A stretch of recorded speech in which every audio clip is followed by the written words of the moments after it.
friends, Kim from Stamping Imperfection. Welcome to my YouTube channel. I am playing with this June Hedgehog Hollow kit again. I just loved it and I wanted to make one more card with those gnomes. I love the layering stencil sets. There were 3 stencil sets in here. 2 of them had 2 stencils. One of them had 2 stencils and a mask. And there was patriotic paper, double-sided pattern paper, ephemera, 2 stamp sets, and I want to play with this one big stamp set because I love that sentiment, gnome of the free because of the brave, and that I love gnomes. I'm not going to apologize for it. I love them. So I just want to show you here, this is how I store my card kits when I get them. I like to store all of the products together, and I use these extra large size stamp and die storage plastic or vinyl. They're kind of heavy vinyl envelopes from either I use the MFT ones or the Avery L ones, and I often get them on Amazon. And I store all my things together. You can label it, like I would label this June 2022 Hedgehog Hollow kit, and here I am holding this gorgeous stamp set. There's so many images in here. I have to use the gnomes. I just have to. Now, the dilemma for me for the gnomes was, what color do I stamp this in? Because it's like there's a lot of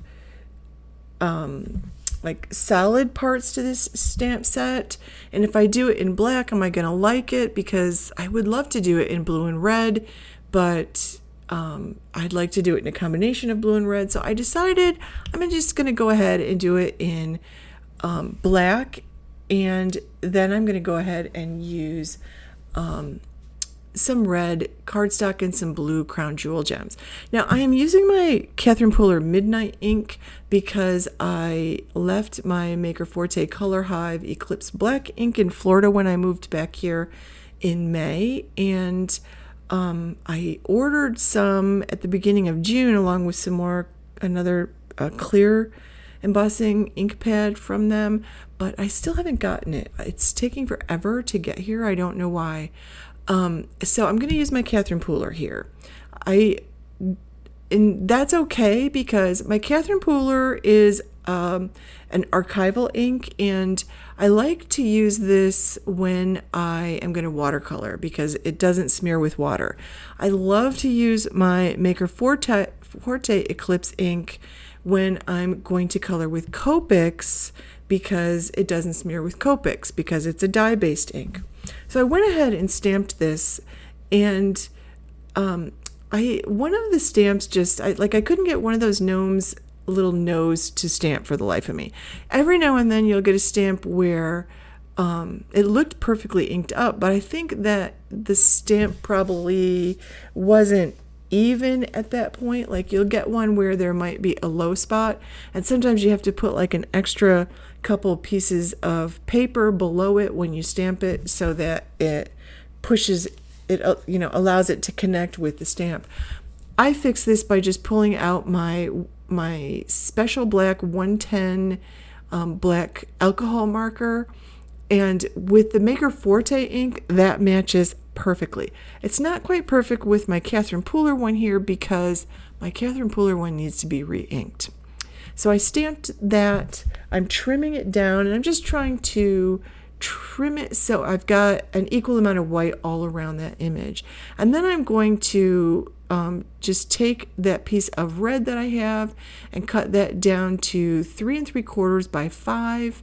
Now this is not the final card does not end up how I had it in my head, mostly because the gnomes were bigger than I had in my head.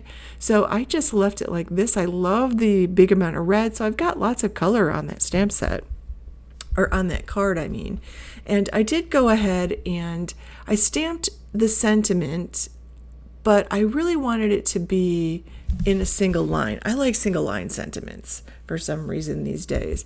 So I just trimmed it apart, and I trimmed each part down, and I didn't worry about getting it perfect. I just added it on with glue, and you can see the 4th one just went below, And I didn't worry about it because it's whimsical. It's a whimsical image. It's a whimsical font. So I didn't worry about, everything being trimmed perfectly on the sentiment and having it be straight or anything like that. I did go ahead and pull out some blue crown jewel gems, and I added 9 of them because I wanted some more color on there. And these little crown jewel gems are a perfect way to add color. I was thinking that I could also have done it with some of my kaleidoscope powders maybe, but I love the little images. I like them stamped like this. Why go to a lot of extra work adding color when I can do it with crown jewel gems and colored paper? I felt like it needed one more detail, so I pulled out my journaling pen and added some lines along the bottom. I just feel like it needed one more thing. And I just added those along the bottom here. You can see I'm cleaning up while I'm thinking about what I want to do. And here's where I added it. And again, it's a whimsical touch, so it works. And you can see here when I show you the full card, and it looks nice. I like it. I could have gone around all 4 edges if I wanted to, but I felt like it just needed along the bottom. So thank you, friends, for watching. I'm going to put the link to the Hedgehog Hollow box below.